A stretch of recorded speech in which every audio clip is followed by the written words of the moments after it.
ሰው እንዴት አድዋ ላይ ተወልዶ የነጻነት ጮራ ለመላው ጥቁር ህዝብ የፈነጠቀበት ተራራ ላይ ተወልዶ እንዴት ሀገርን የሚክድ ከሃዲና ባንዳ እንዴት ሊሆን ይችላል? Monument, what you see here, where you see the sun ray shining out of Ethiopia, is because at that time almost all of Africa was under colonialism except for Ethiopia. So Ethiopia was a shining example of it. By the way, አዶናይ ከሱ የበለጠ እብድ አጋጠመውና ትንሽ ተረጋግቶ አየው ትላንት። That is Ethiopia, man. That's nightlife Ethiopia, bro. Ethiopia has, I think it's like, bro, it's one of the biggest cities. ለማን ነው ጥያቄው? ለማን ነው? ይሄ አሁን አዲስ ነው አይደለም፣ ውስጥ አንግባ፣ ችግር የለውም። ጉዳዩ የተሰራው ነገር ያምራል። መንግስት የመንግስትን አቅም የሚጠይቅ ግን አይደለም። እና እኔ ምንም ማለት አልፈልግም ይሄን ሰውዬ። እናንተ ግን ምንም አትሉትም ወይ? አንድ አትሉትም ወይ ይሄን ሰውዬ?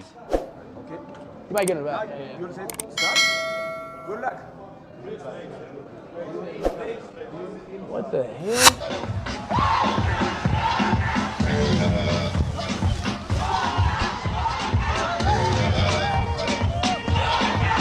የማማቆር ቴክኖሎጂ ነው ብሎ አምጥቶም ህዝቡን በወባ ጨረሰው። አይ ወያኔ እኮ መቼ ነው ኢትዮጵያዊ ሆኖ የተፈጠሩት?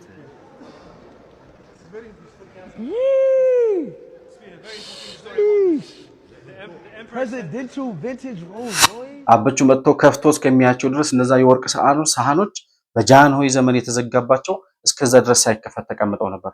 አንዳንድ ጊዜ ፈጣሪም ከወያኔ ስርቆት የደበቃቸው እቃዎች የሳቸው ጋርደን እንኳን አይደለችም፣ ፐርሰናል ጋርደን አይደለችም፣ የግል ፍላጎትን ብቻ። ቢያንስ ወደፊት ማየት ባይቻል ወደፊት የሚያዩ ሰዎችን መከተልኮ በጣም ትልቅ ነገር ነው።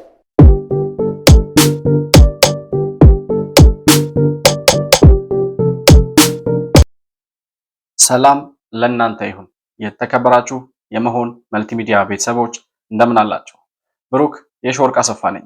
ዛሬም እንደተለመደው በአዳዲስ መረጃዎች ከእናንተ ጋር ቆይታ ለማድረግ ወደ እናንተ መጥተናል። በዛሬ ፕሮግራማችን ከሰሞኑ ሶሻል ሚዲያ ላይ መነጋገሪያ የነበረው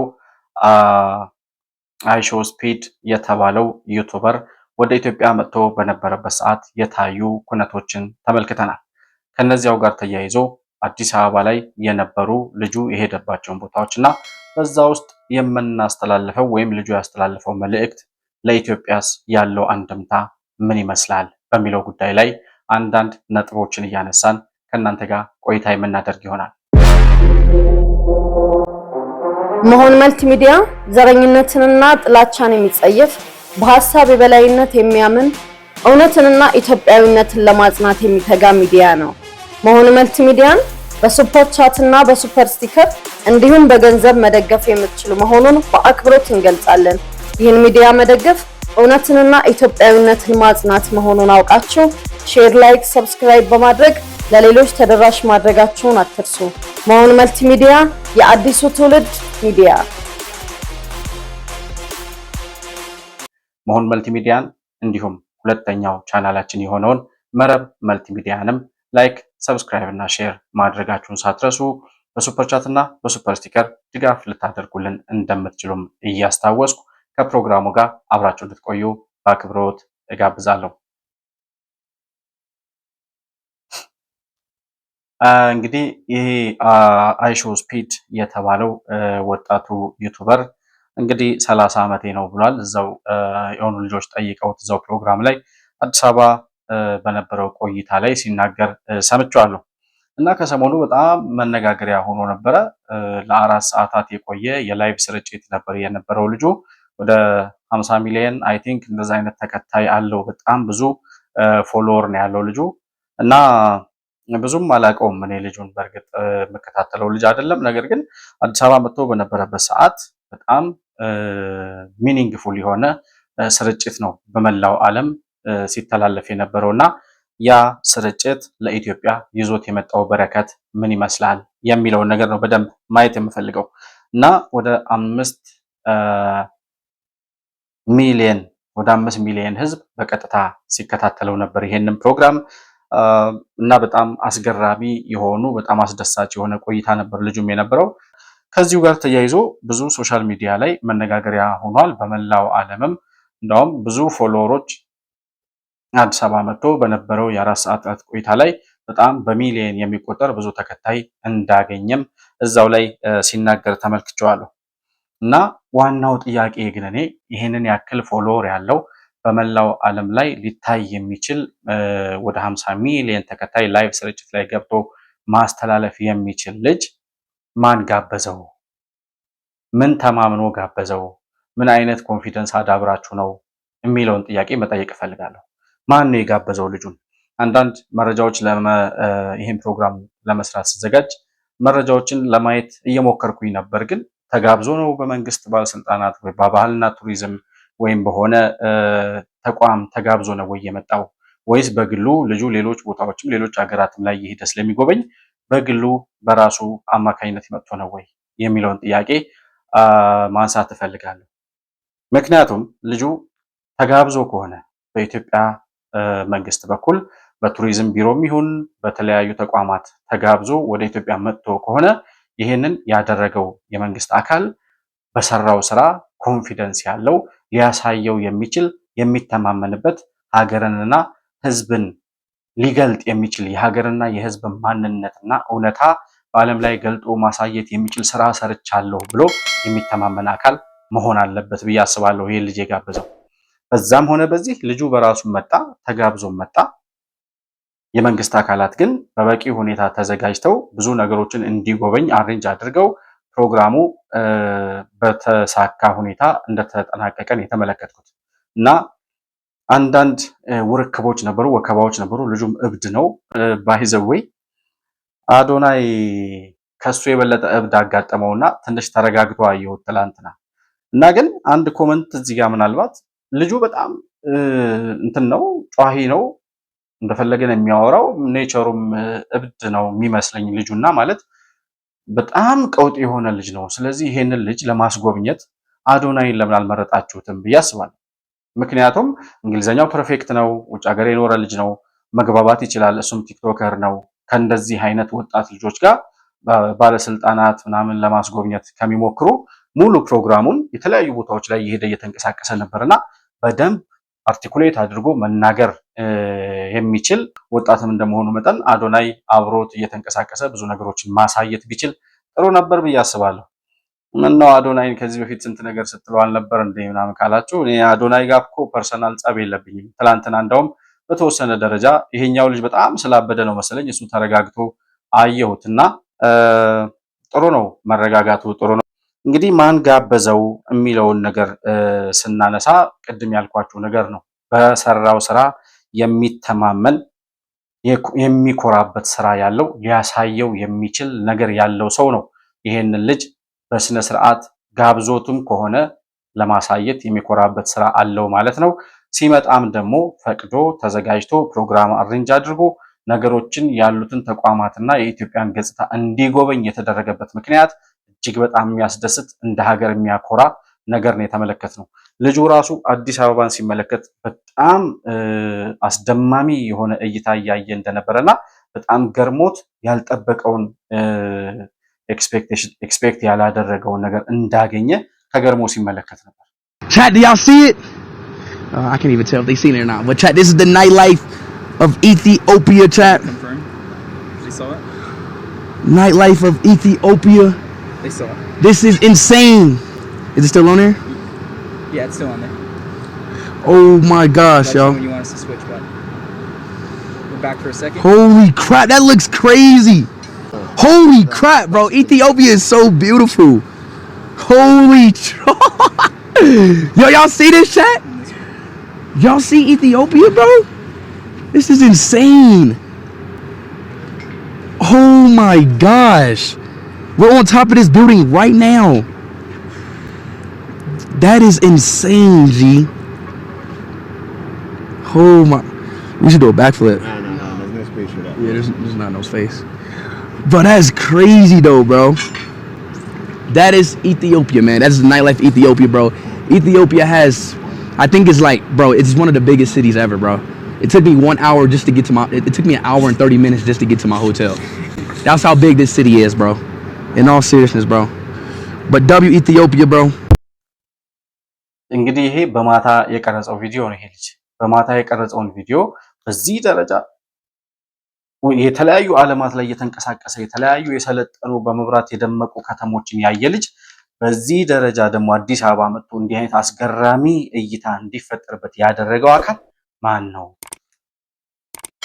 ይሄ የኮሪደር ልማት፣ ይሄ የከተማ ልማት፣ እነዚህ የህንፃዎችና የተቋማት ግንባታ ከኮሪደሩ ጀምሮ በአጠቃላይ በአዲስ አበባ የተሰራው ልማት ከግሪን አሻራ ጀምሮ በጠቅላላ አዲስ አበባ ላይ እየተሰሩ እየታዩ ያሉ ለውጦች ባይሰሩ ኖሮ ምንድን ነበር የምታስጎበኙት የሚል ጥያቄ ማንሳት ፈልጋለሁ። በተለይ የአዲስ አበባን ልማት ለሚቃወሙ ሰዎች ማለት ነው። በወያኔ ዘመን ቢሆን ኖሮ ምን ያስጎበኘው ነበር ይሄንን ልጅ? የኮሪደር ልማት የለም፣ ግሪን አሻራ የለም፣ የተለያዩ ደረጃቸውን የጠበቁ በመስታወትና በመብራት የተንቆጠቆጡ ህንፃዎች የሉም። የከተማው ጥራት፣ የከተማው ውበት፣ በየሄደበት አካባቢ ቆሻሻ የሚባል ነገር አለመኖሩ ምናምን ሲታይ በወያኔ ዘመን ቢሆን ምን ታስጎበኙት ነበር ብዬ ጠይቃለሁ። ምናልባት ወያኔ በእድሜ ልኩ 27 ዓመት ሙሉ ኑሮ የሰራት ያቺ ቀለበት መንገድ አለች። ቀለበት መንገድ ላይ ተሽከርክሮ እንዲገባ ሊያደርጉት ይችሉ ነበር። ራዕይ ያለው መሪ፣ ሀገሩን የሚወድ መሪ፣ የሀገሩን ልዕልና እና ደረጃዋን የሚያውቅ በዛ ደረጃ ከፍ ሊያደርጋት የሚፈልግ መሪ ሲመጣ ሀገር በዚህ ደረጃ እንደምትለወጥ በአጭር ጊዜ ውስጥ ዓለምን የሚያስደምም ስራ መስራት እንደሚቻል ከአብቹና ከለውጡ መንግስት መረዳት እንችላለን። የሄደባቸውን ቦታዎች ስንመለከት በመስቀል አደባባይ በኩል ብዙ ሰው እየተከተለው በጣም ብዙ ሰው እያጨበጨበና እየጨፈረ እየተከተለው ሲያልፍ ነበር። መስቀል አደባባይ ላይ የነበረውን ውበት ስንመለከት መስቀል አደባባይ ላይ ያለው እይታ በዛያን ሰዓት 5 ሚሊዮን ህዝብ ላይቭ እየተከታተለው መስቀል አደባባይ አሁን ባቀደም የሰራሁት ቪዲዮ ላይም እስክንድር ነጋ ምን እያለ ሲፎክር እንደነበር ተመልክተናል። አፈረሱት፣ ጉድጓድ አደረጉት፣ 1400 ፓርኪንግ ምን ይሰራል እዚህ ላይ ለ1400 መኪኖች የሚሆን ፓርኪንግ ምን ይጠቅማል፣ ምን ያደርግልናል እያለ ሲያለቅስ ነበር። በመስቀል አደባባይ በኩል ተሻግሮ ቀጥታ ወደ አንድነት ፓርክ ነበር ሄደው። አንድነት ፓርክን ማን የገነባው? ፓርኮች ባይኖሩ ኖሮ አዲስ አበባ በዚህ ደረጃ ተውባና ደምቃ ባትሰራ ኖሮ የት ነበር ይሄንን ልጅ የምናዝናናው? ምንድን ነበር የምናሳየው ብዬ ደጋግሜ እጠይቃለሁ። አንድነት ፓርክ ሲሰራ የምኒልክ ቤተ መንግስት ሲመረቅ ጀዋር መሐመድ የአኖሌ ሐውልት ላይ ሄዶ ፎቶ ተነስቷል። በጣም የሚያሳዝነውና የሚያሳፍረው ጉዳይ ደግሞ ይሄ ነው። ቢያንስ ወደፊት ማየት ባይቻል ወደፊት የሚያዩ ሰዎችን መከተል እኮ በጣም ትልቅ ነገር ነው። አብቹ ሲናገር ምን ይላል? ትላንትን በሚዛን ዛሬን በትጋት ነገን ደግሞ በተስፋ ነው የምጠብቀው ይላል እና የነገስታቱ መኪኖች ሲጎበኝ ተመልክታችኋል። ይሄ ልጅ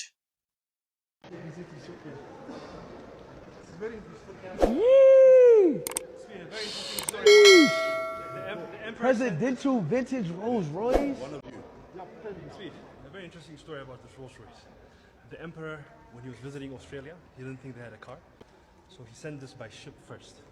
They went to Australia, visited in this car. Imagine a black emperor in Australia shipping his car, driving it around, and then bringing it back. That's crazy. That car is sick. I don't think I've never seen a vintage Rolls Royce. Rolls Royce. There's a few more. Jeez. Chad, these cars probably cost like how much? Hey, how much that car's worth? Oh, now? Yeah. Oh, in millions. It's vintage. Yeah, obviously the millions, but where? Well, if you ship it to the US, it would cost a lot more. ከዚህ በፊት የነበሩ እነ ጃንሆይ በጃንሆይ ጊዜ የነበሩ ባለሟሎችና ሚኒስትሮች ይነዷቸው የነበሩ በደርግ ዘመንም የነበሩ የቤት መኪኖች አሁን አብቹ በአዲሱ በማን ነው የሚባለው በጃንሆይ ቤተመንግስት ይመስለኛል በዛ ቤተመንግስት ውስጥ ታድሶ ቤተመንግስቱ እንደገና እነዚያ መኪኖች ለእይታ ከቀረቡ በኋላ ነው ከስንት ዓመት በኋላ ትውልድ ራሱ እኛ ራሱ ያየናቸው። ወያኔ የሆነ መጋዘን ውስጥ አቧራ ለብሶ እነዛን የመሳሰሉ ለታሪክና ለቅርስነት ለቱሪዝም መስህብነት ይውሉ የነበሩ መዋል ይችሉ የነበሩ መኪኖች አቧራ ለብሶ አቧራ ውስጥ ደብቋቸው ነበር። ይሄ ልጅ እነዛ መኪኖች ሲጎበኝ ምን እንዳለ ሰምታችኋል። $5 ሚሊዮን ገዛዋለሁ አንዱ መኪና ይላል። $5 ሚሊዮን የሚያወጣ መኪና መኖር ቢያውቅ ወያኔ አያስቀምጣቸውም ነበር። እንኳንም አላወቃቸው። ወያኔ ከታሪክ ጋር ጥላቻ ስላለው የኋላ ታሪክን ሂዶ መመርመርና ማየት አይፈልግም እና አንዳንድ ጊዜ ለታሪክ ያለው ጥላቻ ጠቅሞናል ብዬ አስባለሁ። በጃንሆይ ጊዜ የነበሩ የወርቅ ሳህኖችና የወርቅ ማንኪያዎች ቤተ መንግስት ውስጥ አብቹ መጥቶ መጋዘን ከፍተው እስከሚያሳዩ ድረስ እዛ የነበሩ ጉዳዩን የሚያውቁ የቤተ መንግስቱ ሰራተኞች አብቹ መጥቶ ከፍቶ እስከሚያቸው ድረስ እነዛ የወርቅ ሳህኖች በጃንሆይ ዘመን የተዘጋባቸው እስከዛ ድረስ ሳይከፈት ተቀምጠው ነበር። አንዳንድ ጊዜ ፈጣሪም ከወያኔ ስርቆት የደበቃቸው እቃዎች ይመስሉኛል። አዲስ አበባ የወንዝ ዳር ልማት ፕሮጀክት ወይዘሮ አዳነች አቤቤ ክብሬ ግባትና ትላንትና ስታስጎበኝ ነበር። ትላንት ከትላንት ወዲያ በሁለት ተከታታይ ክፍሎች ስታሳየን ነበር። የወንዝ ዳር ፕሮጀክት ላይ የሚታየው ነገር እጅግ በጣም ተአምር ነው። ይሄ ቱሪስቱ ልጅ መጥቶ ወንዝ ዳር ፕሮጀክት ላይ የነበሩት ፋውንቴኖች፣ በአካባቢው የነበረው ድባብ፣ የአካባቢው ጥራት፣ እዛ አካባቢ የነበረው ሁኔታ በሙሉ ሲታይ አዲስ አበባ ነው ወይ ይሄ ነው የሚያስብለው።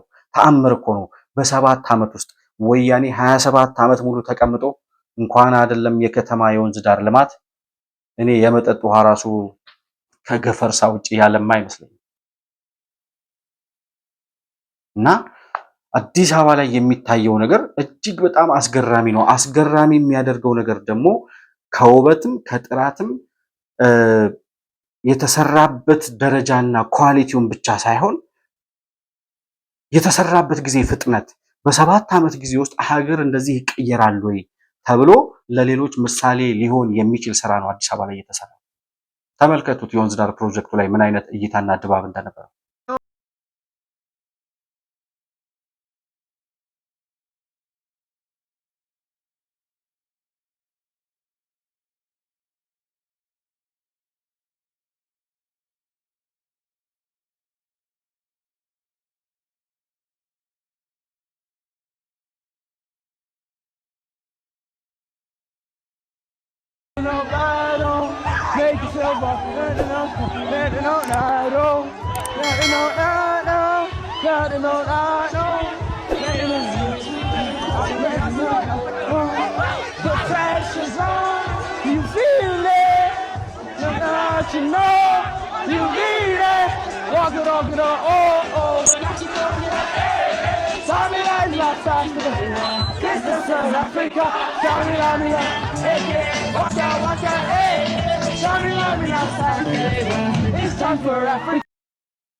ሰባት ዓመት ሙሉ እሳት እየነደደ መከላከያ ሰራዊትና መንግስት በየቦታው በየሰፈሩ በየጫካው የሚለኩስበትን እሳት እየዞረ እያጠፋ ወያኔ የቀበረው ፈንጅ በየቦታው እየፈነዳ መንግስት አንድ እጁን ታስሮ በአንድ እጁ ነው ይህን ልማት ያለማው።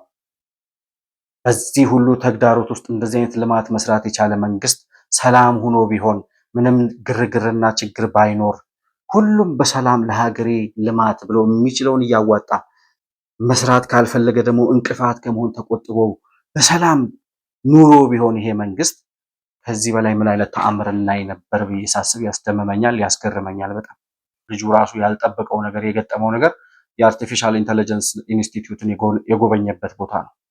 ማለት አርቲፊሻል ኢንተለጀንስ ኢንስቲትዩትን ገብቶ ሲጎበኝ የት ነው ይሄ ቦታ ነው እያለ ሲጠይቅ የነበረው። የት ነው ያለሁት? Ethiopia is the first country in Africa to have an AI institute. What? Bro, Ethiopia is like...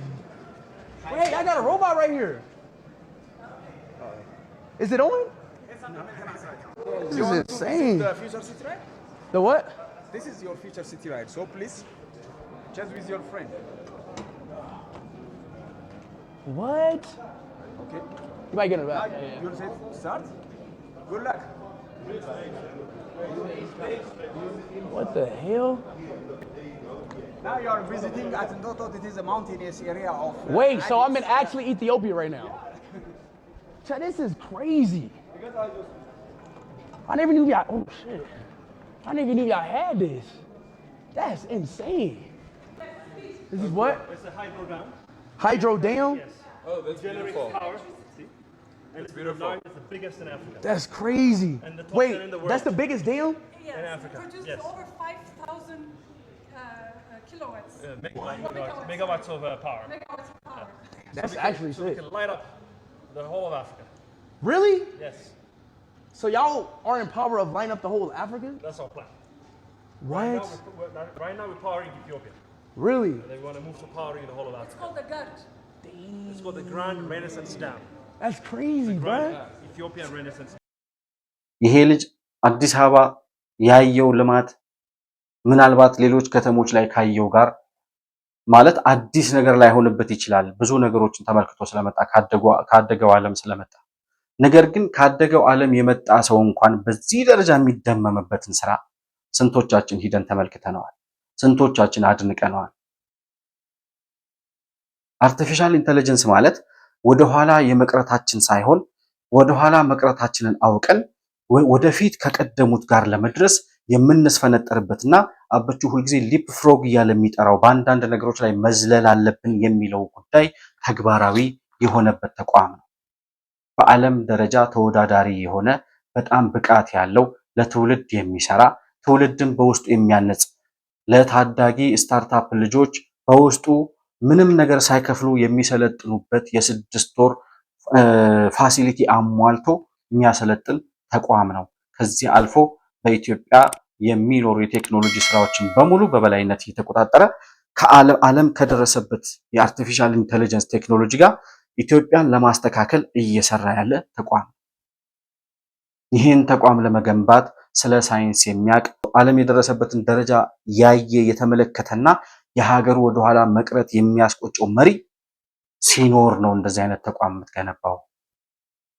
ወያኔ ስለ ቴክኖሎጂ ምን ያውቅ ነበር? ምንድን ነበር የምንሰማው ስለ ሳይንስና ቴክኖሎጂ? እኔ በወያኔ ዘመን ስለ ቴክኖሎጂ የሰማሁትን ነገር አላስታውስም። ውሃ ማቆር ቴክኖሎጂ ነው ብሎ አምጥቶም ህዝቡን በወባ ጨረሰው። ወያኔ እኮ መቼ ነው ኢትዮጵያዊውን የተፈጠሩት? እነ ደብረ ጽዮን ናቸው ወይ?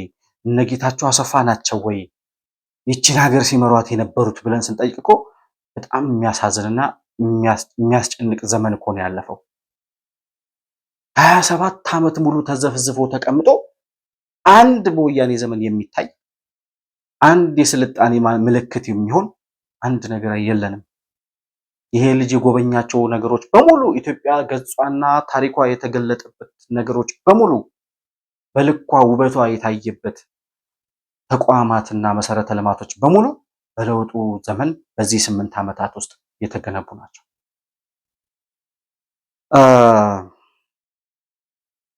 ከዛ ሲቀጥል በመጨረሻ እንድታዩት የምፈልገው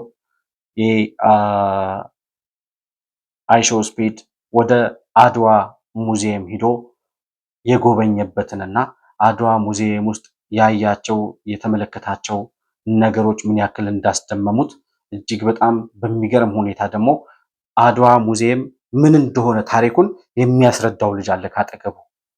በጣም የሚገርም ገለጻ ነው የሚያደርገውና monument what you see here where you see the sun ray shining out of Ethiopia is because at that time almost all of Africa was under colonialism except for Ethiopia. So Ethiopia was a shining example of independence. So that's why we have that bright light, because we gave hope. A hope for all black nations that there is a black nation that's not been defeated, that actually won a colonial power, and that it's a hope. And this is where Pan-Africanism started. I never even knew that. Yeah. Chat, I never even knew that.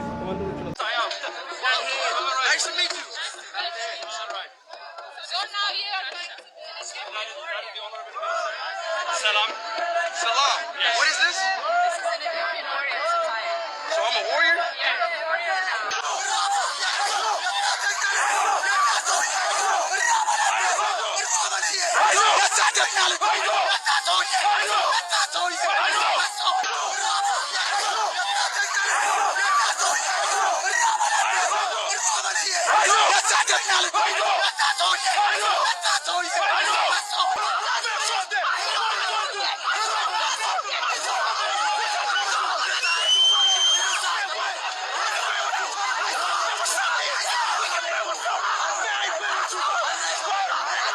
የአድዋ ባትል፣ የአድዋ ጦርነት፣ የአድዋ ድል ማለት የመላው ጥቁር ሕዝብ ድል የተመዘገበበት ነው።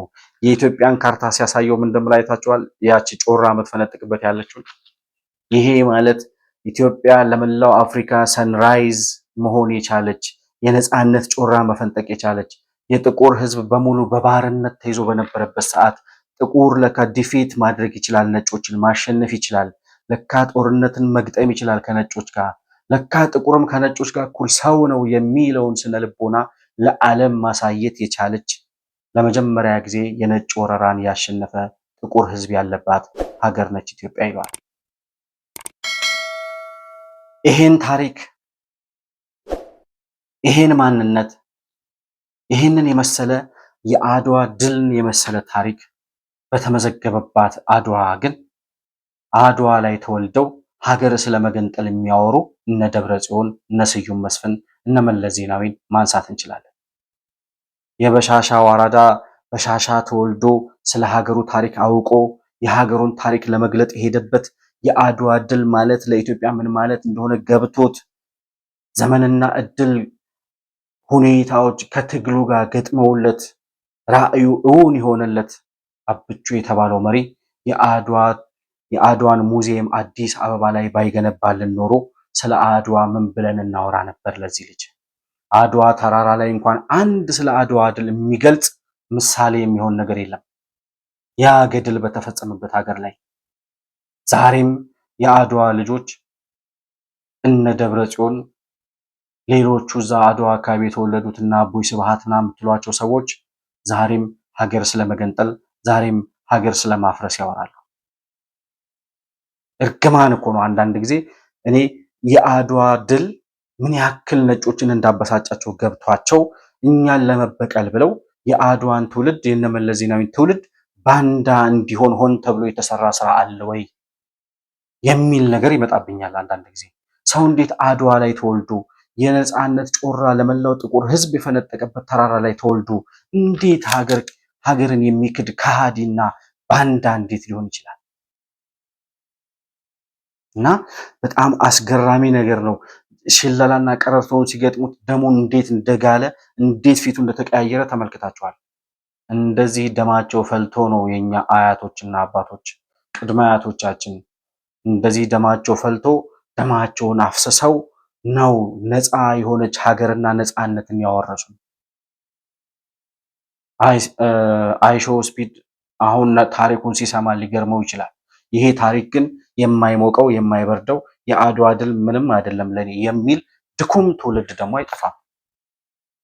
ነገር ግን እድሜ ላብቹ፣ እድሜ ላዳነች አቤቤ፣ እድሜ ለለውጡ መንግስት፣ እድሜ ራዕይ ላላቸው መሪዎች ክብርና ምስጋና ይግባና ታላቁን የጥቁር ህዝብ ድል የተመዘገበበትን የአድዋን ሙዚየም እንደዚህ ቱሪስቶች ሲመጡ፣ መሪዎች ሲመጡ የአበባ ጉንጉን የሚያስቀምጡበት አያቶቻችን ቅድመ አያቶቻችን የሚታሰቡበት ኢትዮጵያ በልኳ የምትዘከርበት ሙዚየም ታላቁ የአፍሪካ መዲና በሆነችው አዲስ አበባ ላይ በመገንባቱ የለውጡ መሪዎች አብቹን፣ አዳነች አቤቤን፣ ሌሎቹን በሙሉ በዚህ ስራ ላይ የተሳተፉ ጀግኖችን ማመስገን ከመላው ኢትዮጵያዊ ይጠበቃል ብዬ አስባለሁ።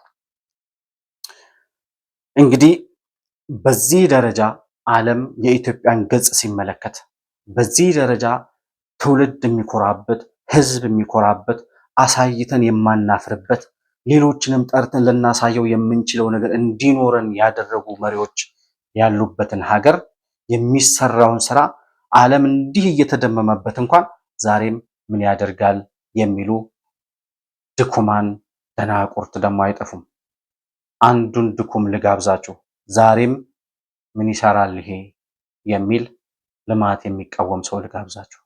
ለማን ነው ጥያቄው? ለማን ነው? ይሄ አሁን አዲስ ነው አይደለም፣ ውስጥ አንግባ፣ ችግር የለውም። ጉዳዩ የተሰራው ነገር ያምራል።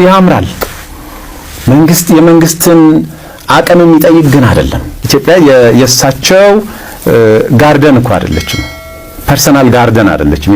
የግል ፍላጎትህን ብቻ የምታሳይባት አንተ ደስ የሚልህን የምታረግባት አይደለችም። መሪ ስትሆን ህዝብ ደስ የሚለውን ህዝብ የሚፈልገውን የምታረግበት ነው። ደስ ይላል ይሄኛው ነገር ቢኖረን አንጠላም እኮ። ይሄ ግን ከበላህ በኋላ የሚሆን ነው። ስንት ሰው ከአዲስ አበባ ነዋሪ እኮ ከአራቱ አንዱ የምግብ ችግር አለበት እና ይሄን ምግብ የቸገረው ሰው ቅድም ነገርኩ እኮ ኬክ ጋግረህ እዛ ጋ ዳቦ ላረረበት ሰውዬ እንቁልልጬ ይሄው የጋገርኩት ኬክ እንደማለት ነው። ጭንቀታችን ለቱሪስትና ለታይታ አይደለም መሆን ያለበት። የሰው ኑሮ ነው መቀየር ያለበት። እኔ ይህን ሰውዬ አንደኛ ጤነኛም አይመስለኝም፣ ሁለተኛ ሁልጊዜ በተቃርኖ መኖር እና ከሰው ለየት ያለ ሐሳብ ማንሳት ዕውቀት የሚመስለው በድንቁርና መከበቡን የማያቅ መደንቁሩን የማያቅ ሰው ነው። ስለዚህ እና እኔ ምንም ማለት አልፈልግም ይሄን ሰውዬ፣ እናንተ ግን ምንም አትሉትም ወይ አንድ አትሉትም ወይ ይሄን ሰውዬ? እኔ ከዚህ በኋላ ይህን ያክል ስራ በዚህ 7 ዓመት ውስጥ እየተሰራ ዓለም በዚህ ደረጃ ከሌላ ቦታ እየመጣ የሚጎበኘው ትውልድ የሚኮራበት ስራ እየተሰራ እስከዛሬ እንደሚያወሩት እየወጡ ልማትን ማንቋሸሽ የአዲስ አበባን ልማት የኮሪደር ልማት ምናምን እያሉ ያላስፈላጊ ወሬ የሚያወሩ ሰዎች በተለይ ሚዲያ ላይ እንደዚህ አይነት ዘለፋና ነቆራ የሚናገሩ ሰዎች በልካቸው መንግስት ሊያናግራቸው ይገባል ብዬ አስባለሁ። ይሄ ሀገርን ከመካድ የሀገርን ስብዕናና ገጽታ ከማንቋሸሽ ተለይቶ ሊታይ አይችልም። ዓለም እያየው ያለውን በገሃድ ዓለም የሚታየውን እውነት በተለይ ሚዲያ ላይ እየወጡ የሚዘባርቁ ሰዎች እረፉ ሊባሉና ሊገሰጹ ይገባል ብዬ አስባለሁ። በአጠቃላይ ግን አዲስ አበባ በልኳ እንደ ስሟ አዲስ አበባ እናደርጋታለን ያሉት መሪዎች በጣም በብዙ ፈተናና ተግዳሮት ውስጥ እያለፉ እጅግ በጣም ብዙ ተቃውሞና እንቅፋት እየተቀመጠባቸው ያን ሁሉ መሰናክልና እንቅፋት አልፈው ስለ ሀገር ስለ ትውልድ ሲሉ ይህንን ልማት ላለሙ የማናፍርባት ዋና ከተማ ስለሰሩልን ነገም ከነገ ወዲያ ደግሞ ያለሟቸው ያቀዷቸው ስራዎች በእርግጠኝነት ለሀገርና ለትውልድ በሚጠቅም መልኩ ይሳካል ብለን ከጎናቸው የምንቆምላቸው መሪዎች መላው ኢትዮጵያዊ ሊያመሰግናቸውና በተሰራው ስራ ሊኮራ አንገቱን ቀና አድርጎ ሊሄድም ይገባል ብዬ አስባለሁ። አይስፒድን እናመሰግናለን። በመላው ዓለም የኢትዮጵያን መልካም ገጽታ ማሳየት ስለቻለ ስላሳየልን እኛም ደግሞ የምንኮራበትን ነገር አሳይተን ልጁ ተደስቶ እንዲሄድ ላደረጋችሁ ይህን ፕሮግራም ላዘጋጃችሁ ሰዎች በሙሉ ምስጋና ይገባችኋል ማለት እፈልጋለሁ። ስፔሻሊ ግን አዳነች አቤቤና አብቹ ላቅ ያለ ምስጋና ይገባችኋል። እንደመሆን መልቲሚዲያ ይህን ምስጋና ለእናንተ መስጠት እፈልጋለሁ። በአጠቃላይ ለዛሬ የነበረኝ ፕሮግራም ይህንን ይመስላል። መሆን መልቲሚዲያን ላይክ፣ ሰብስክራይብ እና ሼር ማድረጋችሁን አትርሱ። በሱፐር ቻት እና በሱፐር ስቲከር ድጋፍ ልታደርጉልን እንደምትችሉም ለማስታወስ እወዳለሁ። ሁለተኛው ቻናላችን የሆነውን መረብ መልቲሚዲያንም እንዲሁ ላይክ፣ ሰብስክራይብ እና ሼር እያደረጋችሁ ለሌሎች ተደራሽ እንዲሆን ማድረጋችሁን አትዘንጉ። ከታች በምናስቀምጠው የንግድ ባንክ አካውንት እንዲሁም የቻናላችን ሜምበር በመሆን ድጋፍ ልታደርጉልን እንደምትችሉም ለማስታወስ እወዳለሁ። ከፕሮግራሙ ጋር አብራችሁ ስለነበራችሁ እጅግ በጣም አድርጌ አመሰግናለሁ። በሌላ ፕሮግራም እስከምንገናኝ ድረስ ሰላም በያላችሁበት ለእናንተ ይሁን። መሆን መልቲሚዲያ ዘረኝነትንና ጥላቻን የሚጸየፍ በሐሳብ የበላይነት የሚያምን እውነትንና ኢትዮጵያዊነትን ለማጽናት የሚተጋ ሚዲያ ነው። መሆን መልቲሚዲያን በሱፐር ቻት እና በሱፐር ስቲከር እንዲሁም በገንዘብ መደገፍ የምትችሉ መሆኑን በአክብሮት እንገልጻለን። ይህን ሚዲያ መደገፍ እውነትንና ኢትዮጵያዊነትን ማጽናት መሆኑን አውቃችሁ ሼር፣ ላይክ፣ ሰብስክራይብ በማድረግ ለሌሎች ተደራሽ ማድረጋችሁን አትርሱ። መሆን መልቲሚዲያ የአዲሱ ትውልድ ሚዲያ